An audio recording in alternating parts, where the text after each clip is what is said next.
they're going to sell that off, and it'll be somebody else we deal with. We don't know today. But do we really want a business and industry that's coming in with threats and strong arm tactics to get here? Talk about the tax revenue.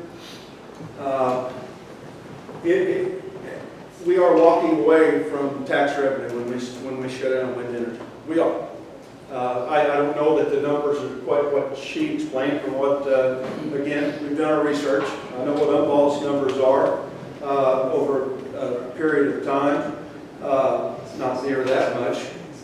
We are walking away from that. As a commissioner, my job is to grow this community and the economy in this community. That's my job. So how can I shun one industry if that's my job? We have so much opportunity in this community. Look what's going in out east of Crawfordsville on 74 and 32, a new sewer, new water, talking business and industry and hotels and things that, you know, they're north and south side of Crawfordsville prime for growing our economy in this. You know, we're going to be just fine without wind energy. Yeah, we need revenue here. In my opinion, you know, we know what good faith means here. If this is a good deal, and I asked the guy from North Carolina, I said, okay, so if this is a good deal today, won't this be a good deal tomorrow? He said, yeah. I said, okay. I said, there's a pathway. As hard as it is to get through today, there's a pathway. You'll have to go through that process. So I said, you know, you guys made a terrible miscalculation when you came to this community because you knew we didn't have zoning and you could do whatever you wanted. To this day, I have not seen a map of where the windmills are going. You know, and I'm supposed to be, you know, they knew they didn't have to come to us. You know, that is the Wild West here. Literally, it's a free-for-all. You know, now there's going to be an established process going forward that anybody that comes to this community can go through and address this community if you want to come into it. So anyway, that was from corporate there. He agreed that you know, if this is a good deal today, it'll be a good deal tomorrow. And maybe the community's sentiments change down the road. That's not the day. Thank you, John. April Johnson, Madison Township, and John, you spoke with regard to wind energy, some of my exact concerns, so you kind of shortened my list, but I'll still reiterate them. Thank you. Because I was going to say, the two people who spoke, you're just a shaky side. The two people who spoke for wind energy today are not originally from here. I'm not originally from here, but I have established a business here, and this has been my home. We've been here for almost 20 years and set up business from out of state. And it's local. Montgomery County grown, you know. So we have a gal from the East Coast and a gentleman from Kansas. And almost every meeting said Kansas loves wind turbines. Well, I've noticed in the last not too long that Kansas has proposed a 1.5 mile setback to residential homes from wind turbines. And they're a lot more sparsely populated than we are here. So well, it's just maybe Kansas doesn't love them quite as much as has been suggested. You suggested that 80% of the people here do not want wind energy today, and I'm going to presume that that number is only going to increase as people start seeing more and more data, and as that becomes more prevalent. As the World Health Organization just this year has spoken more clearly about wind energy specifically. And as production tax credits disappear, that's going to be affecting our electric prices. And as electric prices go up, as I just said, I'm from Iowa, and I have family who's experiencing 25% increases in electric costs, and I'm reading in the Globe Gazette, Mason City, Iowa, they're saying it is because of wind energy. So then our townsfolk are going to know that when you have a 25% increase in electric bills, and it's because of wind energy, maybe that wasn't so wonderful for them. And closer to my hometown, 10 miles from my parents, they replaced the hubs. They didn't have to. It was to get the production tax credits. So it's all about the production tax credits, and if those disappear, what are we going to be left with? So I do have a business that's local. We are growing here. I know it's really hard. My parents feel the same way that you do, that our we left and came here and started a business. So it goes back both ways, this easy to communicate with our family makes it easy for the kids to move away and not keep their home, and that makes it hard. Another concern I have is we are a very predominantly agricultural area, and when we have these wind contracts, I believe 2 out of the 3 American-owned Akuo wind farms are owned by air companies. And so these people with control our land, they don't necessarily own it, but they have a huge control over what the farms can do with that land. I think we need to be concerned about that. So, and I'm sure you've looked into this. She presented, how much money wind turbines might bring to the county. If our homes are vacated, if we have a large percent of people who have a small investment in their home, we've heard among our group, people are going to hand their keys to the bank and walk away. Might hurt them in the short run as far as getting another loan, but they're not hung over their head with a house that's worth less than they had expected it to be. And when you have loans for upside down, and you need to look at long-term property and students leaving and how that impacts our school when if you have 10% of the students leaving. Thank you. Thank you. Hang on, Bill. Bill, come on. Okay. Thank you. Thank you, Commissioners. My name is Brandon Seitz. I'm with Northern Indiana Public Service Company. My business address is 150 West Market Street, Indianapolis, and NIPSCO, as we're called, is headquartered in Maryville, Indiana. On June 5th, NIPSCO received an order from the Indiana Utility Regulatory Commission that authorizes our ability to enter a wind purchase power agreement with the proposed roaming bison project.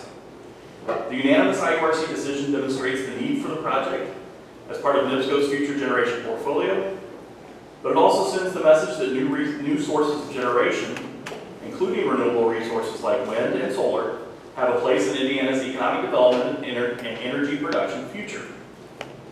In our filing, NIPSCO has proven that new generation sources like wind are economically more competitive than traditional coal-based power. Those savings over time go back to the ratepayers. NIPSCO, as an Indiana-based company with Hoosier employees and Hoosier investors, want to bring hundreds of millions of new investment to Indiana projects that are poised to improve local economies and contribute to the tax base of the counties hosting these projects. Roaming bison is not the only project we are currently supporting in the state of Indiana, which proves our commitment to finding as many local investments for new generation that we can. The local support for the project is clear, and now has approval from the bipartisan and governor-appointed Utility Regulatory Commission, which does not take these cases or the investment opportunities lightly. The original wind ordinance would offer the most viable path to this investment in Montgomery County. Thank you. Thank you. I don't disagree with what you're saying, that the ability to generate power from wind, but this community doesn't want it. Not today. Hey, Monty.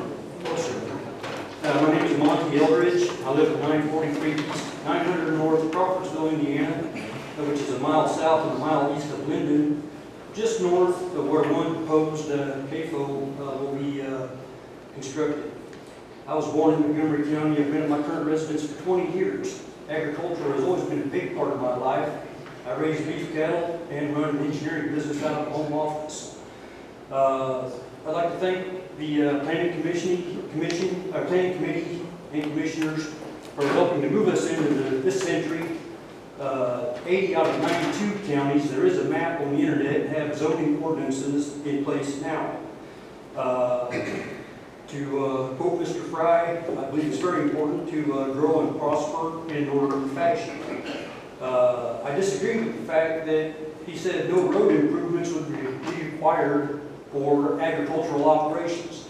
County Road 150 East and County Road 900 North are both gravel roads that have an 8-ton weight limit between January and April of every year, which isn't posted yet.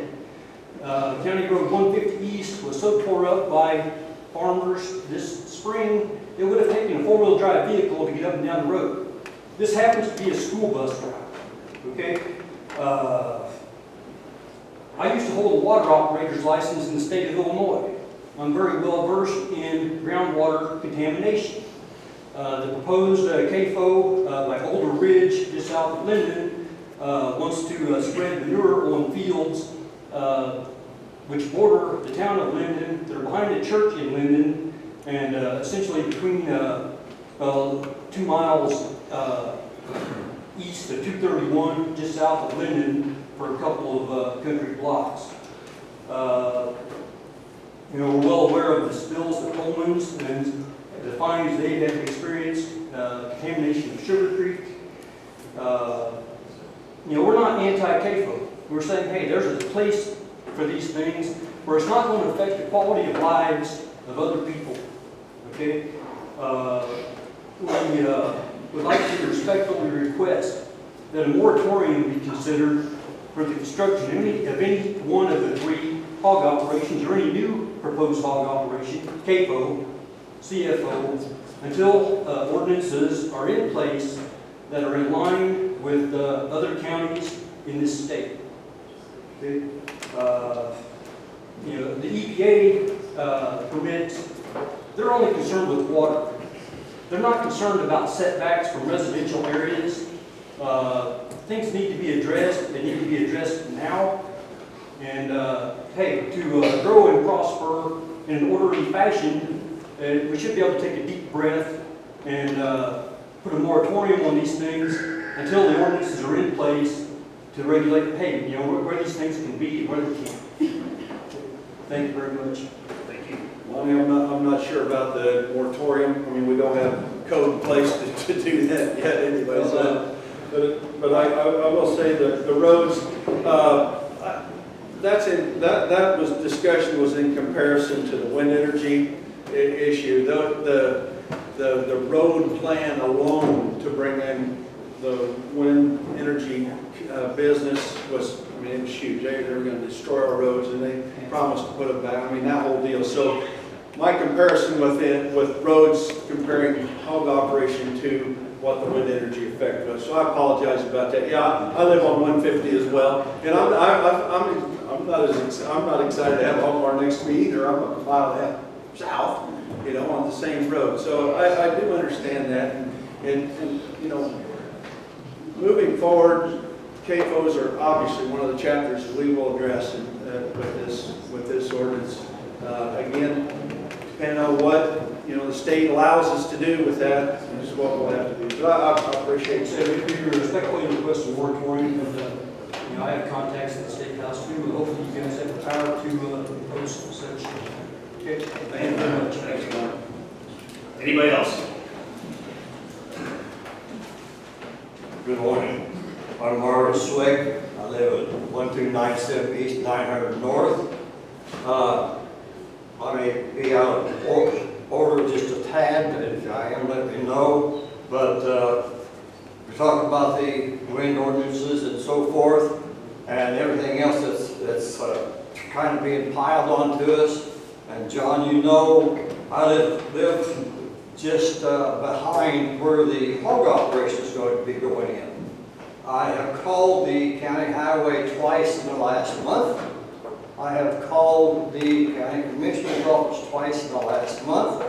I've gotten one response. Dan Gard has contacted me. I wanted them to see what the roads were like. My property assessment next year goes up 13%. I questioned why, and I was told that the state mandates that every so often they raise it 6%. And I said, but mine raised 13%. Well, but the state raises it 6%. I said, but where's the other 7? Well, the county raises it 7, so that takes care of that. If things come in, and especially with the hog barn, that's something that's going to depreciate the value of my property 50 to 75%. So that's a great concern of mine. Another one is the road conditions, the way they are now. There's going to be hogs hauled in and out. There's going to be feed hauled in and out. Grain continually. 800 is a paved road. And farmers do not take 800 to hit 231 because they can't get enough steam going up the overpass. So 150 and 900 as a main course for them. I've done some figuring on some things, and I talked to Tom Cummings. They put a new ditch in behind my house. We have more water standing now than what we had to begin with. I believe they went from a 6-inch to a 16-inch, and I was told by the contractor we should have put in a 24, but that wasn't in the program. But I want to get back to this hog barn stuff that's coming in, and I know what I call them hog farmers. It's an industrial agriculture is what it will be, and it's going to be 2 houses, 100 feet wide by I believe it's 840 feet, 640 feet long, which is going to be running north and south, which is directly behind my house. There's also a pit between the two that's going to have dead carcasses in it, where we're going to have more animals, bugs, flies, you name it. From what I understand, this is 8,800 hog operation. Well, that's a misnomer. This is 8,800 every 3 months. We're talking 35,000 hogs per year. In 3 months, the 8,800 hogs, or I'm going to round up to 9,000 hogs, create 800,000 gallons of manure per quarter. So we're talking 3 million gallons of manure. Now, this is going to be spread on the fields that this guy farms and be cut in, which I doubt they could do that all year long. I measured from my front door to my mailbox, it's 100 feet. 100 feet. And that's where manure is going to be spread. Mr. Smith, your time's up, sir. Okay, but I would like to say that if anybody else would like to speak, instead of John having to do all the speaking, I would appreciate it. Thank you.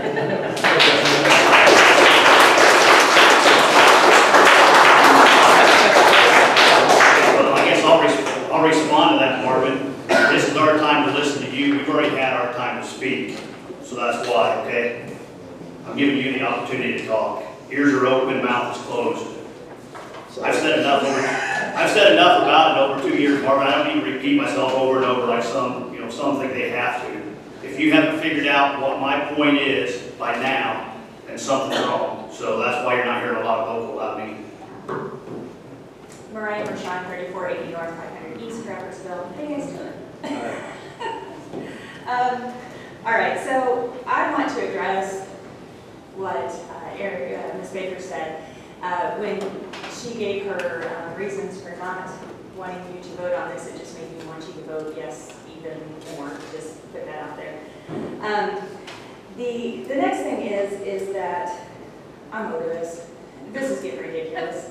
My 15-year-old daughter was harassed at her place of work the other day by someone who doesn't like me. Well, guess what? I'm a good girl. I can take it. It doesn't bother me. You can say anything you want to me. But a 15-year-old child should not be involved in this. I don't bring her to meetings, and this is ridiculous. John, your family was threatened, and that's wrong. I mean, that's absolutely wrong. This has gotten insane, and I can tell you 100% that I have never addressed another person's child about these issues because I'm an adult, and I will speak to an adult.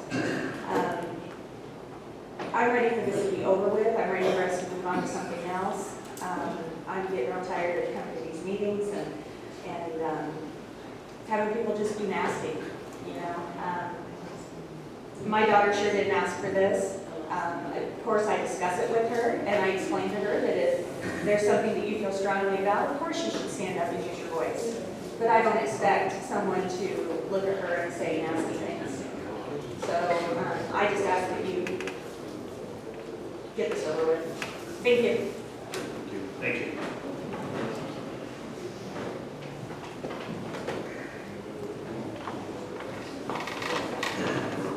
Mark Barkley, 3215 West Coast Highway 136. Number one, I guess, is this a question and answer or not? Because every time somebody says something here, it's then respond respond to by you. It's not fair for us to be able to make a comment, then it have to be refuted without having a chance to come back with another question. This is not fair. Either it is or it isn't. Which one is it? I want to know. I just need the answer, Mark. Okay, but that's not pointing at you, Jim. I just made a say. Right. This is not fair that we get our comments, we sit down, and the comments are made back. We should be able to answer and question. If he's going to question or make comments, we should be able to respond. Number two, you have said that this is the will. We do not know that's the will of the people. That's your opinion. State that's your opinion. Now, we are here really to be talking about a planning and zoning deal. Obviously, I'm for wind, don't get me wrong. I'm also pro-power of any sort that is economically viable. But what we are doing right now, by your own comments, you said we have 9 things that the community said they want to regulate. You are short-circuiting that process. If you take a yes vote today, the new planning commission to say 8-1 that they do not want you to do anything with an unfavorable recommendation, it now comes to you guys to do anything you want. You need to put these 9 things in writing in front of the public so they can see what they say, and then they can tell you whether they do or don't want it.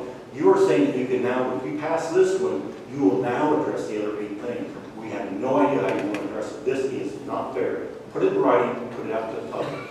Now, you're talking about the K folks, I grew up, I lived, I'm born here. I have lived within a ½ mile of the hog farm. If you make them follow the rules, they're safe. I live now 2 miles downwind from one. If you make them follow the rules, they are safe. Do not let this thing become to the point where only people that are anti-something get to run the county.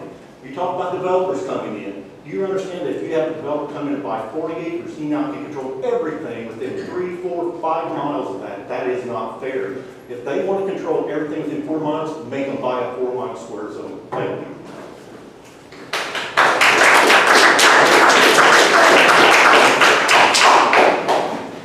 Anybody else?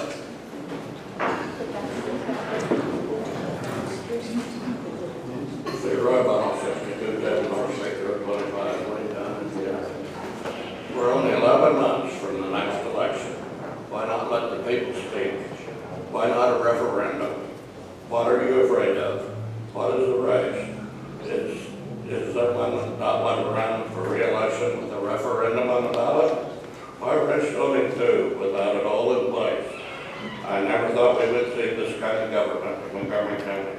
The swamp has come to life in Montgomery County. How sad is this?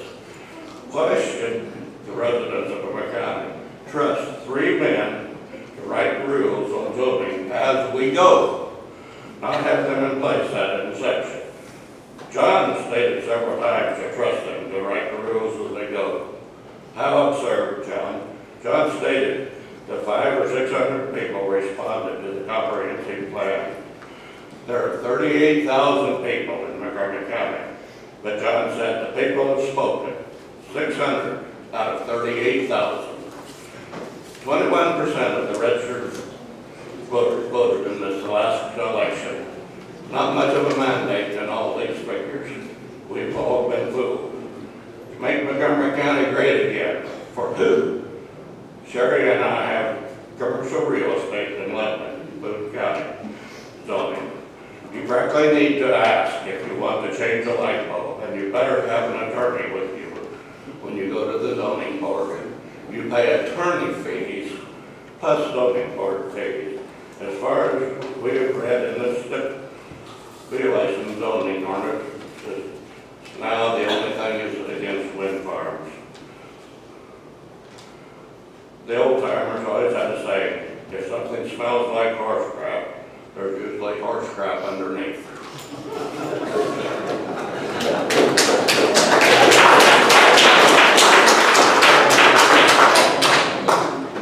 My name is Dan Gruber. I live at 1293 North 150 East. I'm sure many people in this room already know how I feel about zoning, period.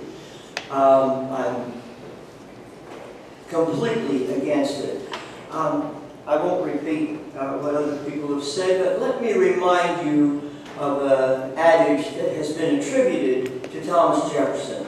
That government governs best which governs least.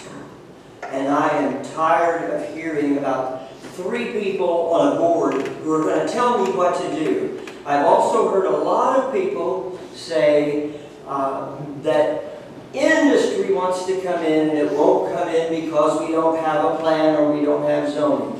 What about my business? Yeah. I have about 300 acres of land. 80 of those acres have been in my family for over 150 years. I've been here a while. We've been here a while.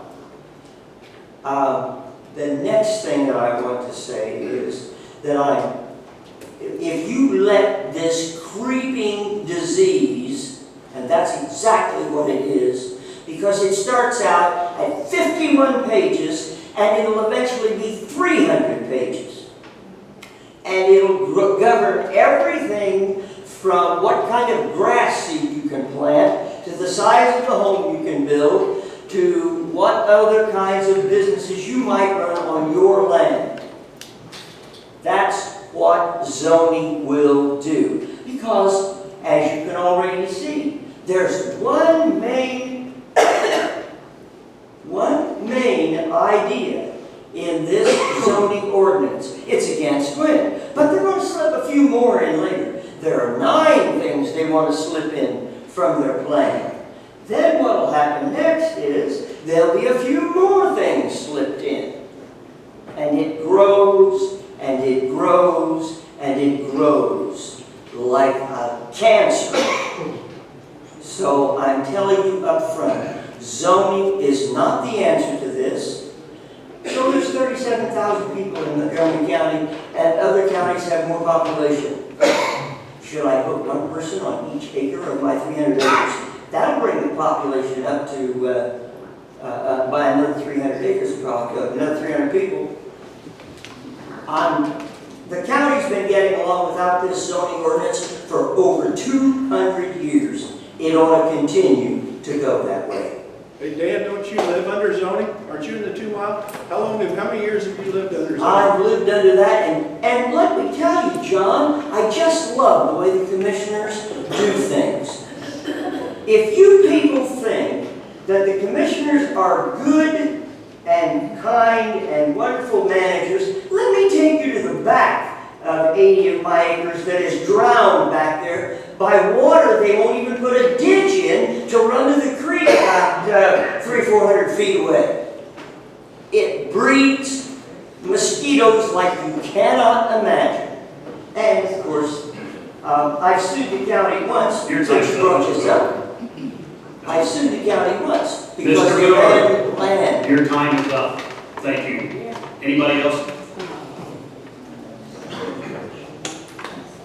Come on.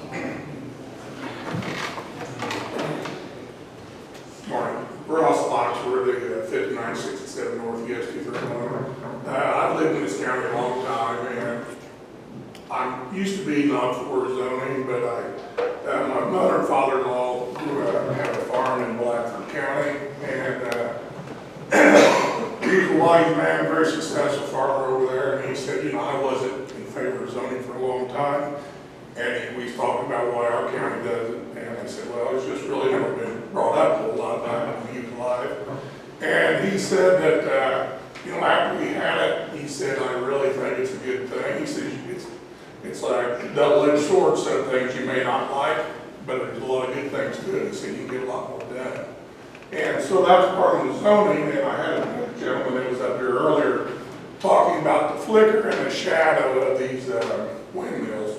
And I thought that was kind of a bunch of stuff that probably wasn't true. And well, personal experience, Rodney Harp used to live out here on 400 North. He worked for me in the spring and the fall.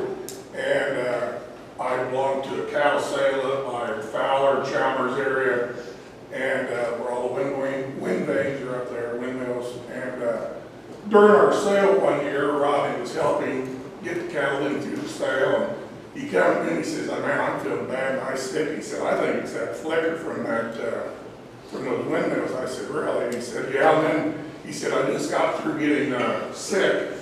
And he said, I'm going to have to leave. So that's an experience that he had that I've seen that does happen.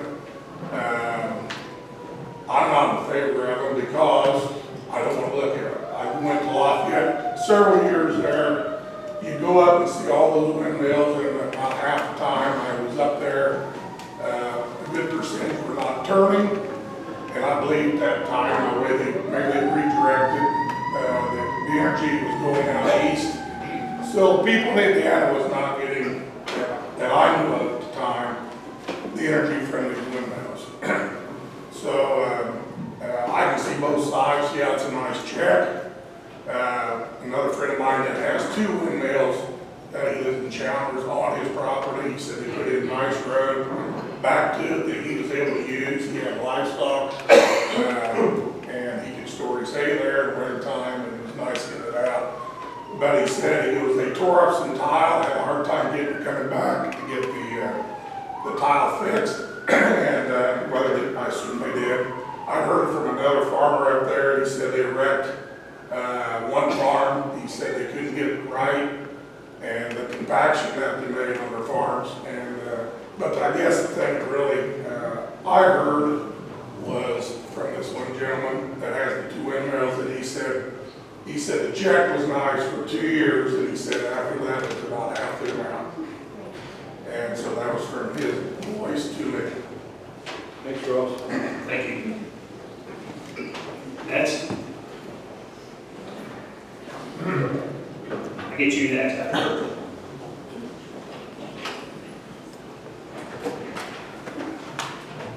I'm Judy Corbin, 210 South Grand. I have not been very interested in seeing the wind farms developed around here, mainly because I don't want to have to look at it. They just don't represent anything that I remember as being something enjoyable about Montgomery County, a place where you want to live, where people want to have kids, have something nice to look at. If my eyes hurt, that affects my welfare. I used to live in Dixfield, Maine, which was about 5 miles from Rumford. Rumford was a paper mill town. Do you know about a paper mill town? They are pretty smelly.